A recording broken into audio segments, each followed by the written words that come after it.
Bien, merci de votre attention. Je vais passer la parole à Thomas Fauré, qui est président de Waller, ingénieur diplômé en informatique. Il a travaillé chez Safran, puis au sein du groupe Bolloré avant de fonder la société Waller. C'est le réseau social français qui permet d'échanger et de communiquer en toute confidentialité, ce qui est un must pour nos entreprises et la confidentialité de leurs données. Je vous conseille d'ailleurs la lecture de son livre Après Facebook, repartir. Pour lui, le cloud de confiance franco-français, c'est possible. Je laisse donc la parole à Monsieur Thomas Fauré. Bonsoir, merci pour votre invitation. Effectivement, alors moi je vais aller dans le prolongement de ce qui vient d'être dit par Atempo en vous parlant souveraineté, en vous parlant effectivement de cette opportunité, j'ai envie de dire, qui se présente à nous sur cette idée de cloud de confiance et de cloud souverain. Euh, pour résumer, moi je suis effectivement, comme vous l'avez dit, je suis entrepreneur. J'ai fondé Waller il y a une dizaine d'années dans l'optique qui me paraissait évidemment un peu loin des sujets de cybersécurité à l'époque que je ne connaissais pas tellement, mais dans l'optique de protéger les personnes. Et c'est comme ça au départ que Waller est devenu un réseau social qui au début était vraiment très orienté vers le grand public qui était ouvert à tout le monde, tous les gens en réalité qui voulaient fuir Facebook, on va dire ça comme ça, pour adhérer à une technologie qui les protège davantage, qui exploite moins leurs données et finalement qui leur donne un espace préfiguré de confiance. Et au fur et à mesure des années, évidemment, notre solution s'est mise à intéresser des entreprises, des écoles, bref, des organisations. Et nous avons muté vers un modèle B2B quasiment, alors je dirais pas exclusivement parce que on a encore beaucoup de réseaux qui se créent sur Waller qui sont des réseaux personnels, mais notre modèle économique, c'est évidemment la vente aux entreprises et aux organisations. Euh, Plateforme qui a séduit d'ailleurs, en tout cas en France, les plus grands organismes et de plus en plus, avec toujours cet ADN de protection et de plus en plus des organismes qui sont, en tout cas pour qui la protection de la donnée, et puis on va le voir évidemment, l'indépendance à l'application des lois extra-communautaires, américaines ou autres d'ailleurs. Tous ces gens-là se sont beaucoup intéressés à nous et on équipe aujourd'hui des banques, on équipe beaucoup d'institutions publiques, des ministères, on équipe aussi l'industrie de la défense sans pouvoir malheureusement nommer quels sont nos clients.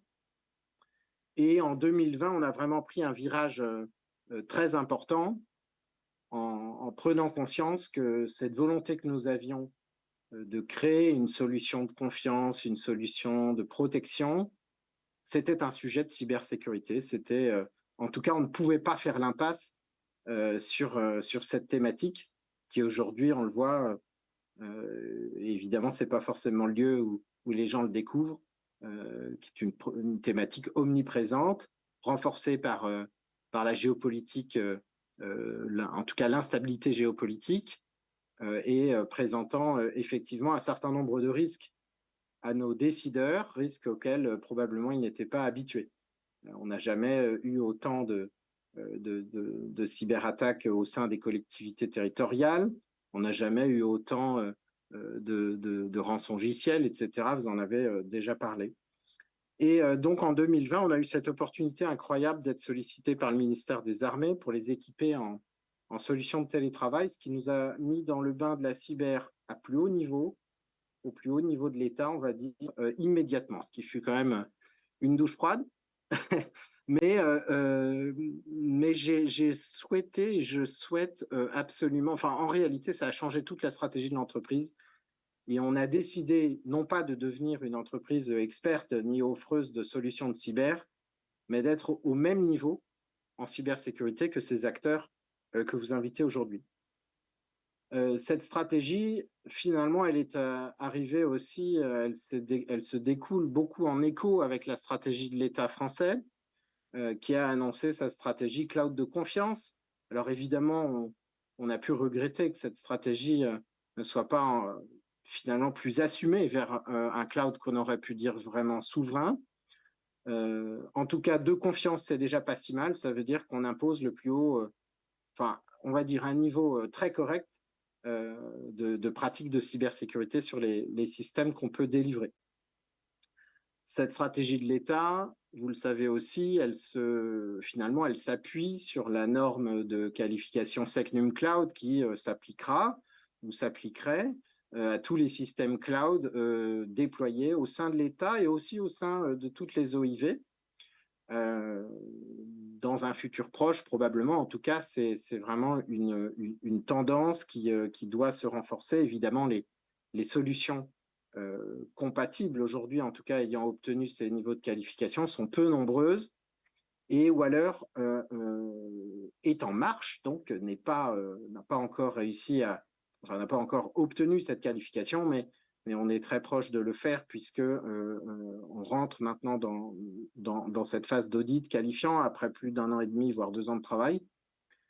Et ça, c'est de ça dont je veux vous parler, c'est-à-dire que l'idée même de cybersécurité ou de cybersécurisation plutôt des systèmes cloud et SaaS qui existent et qui sont extrêmement nombreux,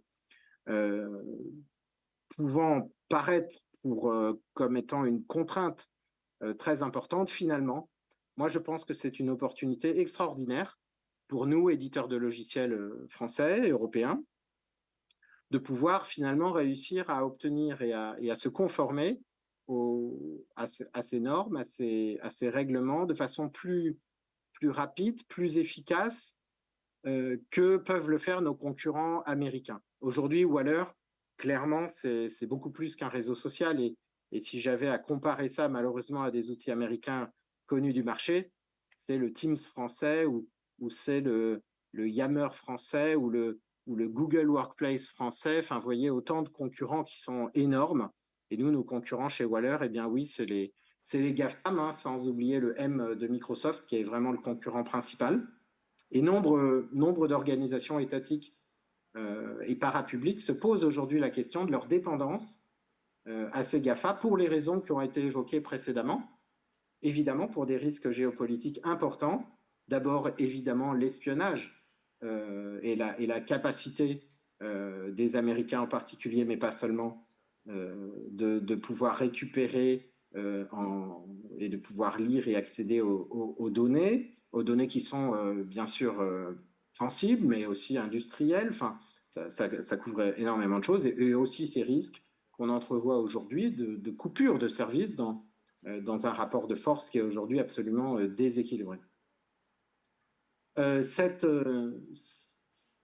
opportunité d'aller vers du cloud de confiance, c'est-à-dire qualifier SecNum Cloud, elle est aussi beaucoup encouragée, elle a été beaucoup encouragée par la mise en place de la dernière version de cette norme qui a ajouté finalement un critère juridique dans ces critères de sécurité qui a été de faire en sorte que les systèmes qui seraient qualifiés SecNum Cloud soient strictement immunisés de l'application des lois extra-communautaires.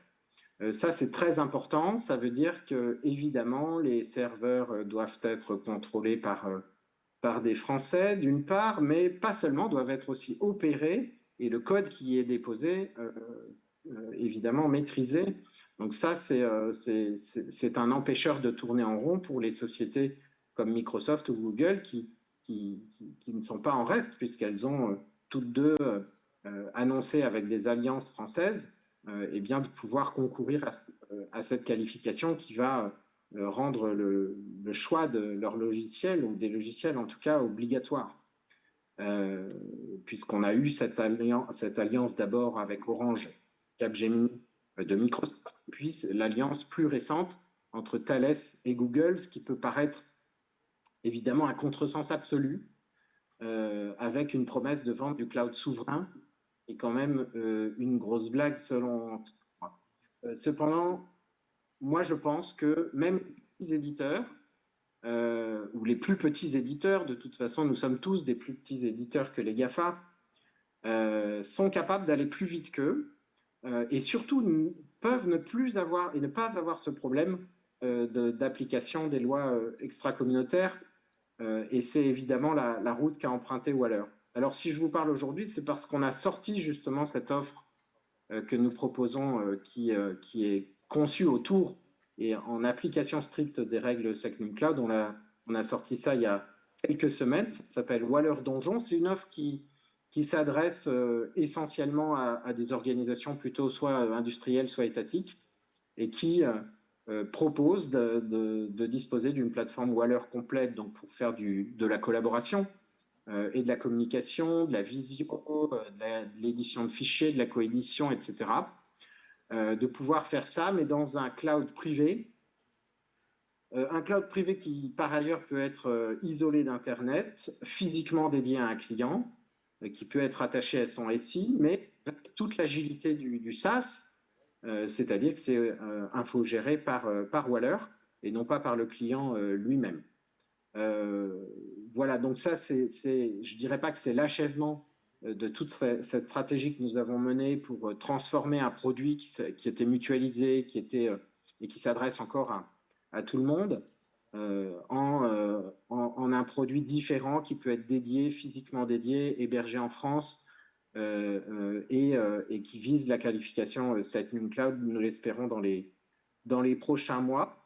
En tout cas, je peux vous dire que cette orientation, elle est aujourd'hui, même si ça peut paraître difficile d'accéder à cette qualification, elle est aujourd'hui une opportunité formidable pour tous les éditeurs de logiciels français d'abord, et puis on le verra, mais probablement avec une uniformisation de ces réglementations en Europe, c'est une opportunité pour développer un cloud souverain, ou en tout cas, je dirais pas un cloud, mais des solutions de cloud européens qui sont nativement européens, dont la R&D est effectivement réalisée en Europe. Alors je dis en Europe, en l'occurrence c'est en France, et qui fait appel le moins possible à ces solutions étrangères.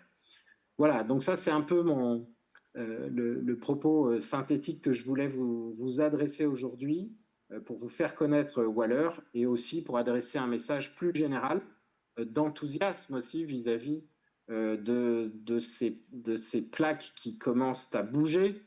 Et c'est pour moi l'opportunité effectivement de réveiller cet écosystème technologique et numérique européen qui est malheureusement encore bien en peine vis-à-vis de l'international et vis-à-vis des Américains et des Chinois.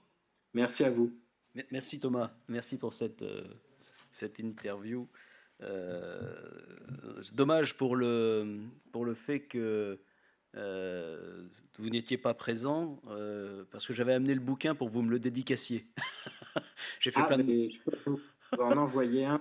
Il n'y a pas de... Non, mais on aura l'occasion de se voir, hein. C'est vraiment le problème, c'est vraiment temporel, c'est le problème des grèves. Tous mes intervenants parisiens ont justement eu la gentillesse, non seulement, bon, ils ne pouvaient pas venir, mais de participer à des visios. Et j'aurai plaisir, Thomas, de vous rencontrer une prochaine fois, je l'espère.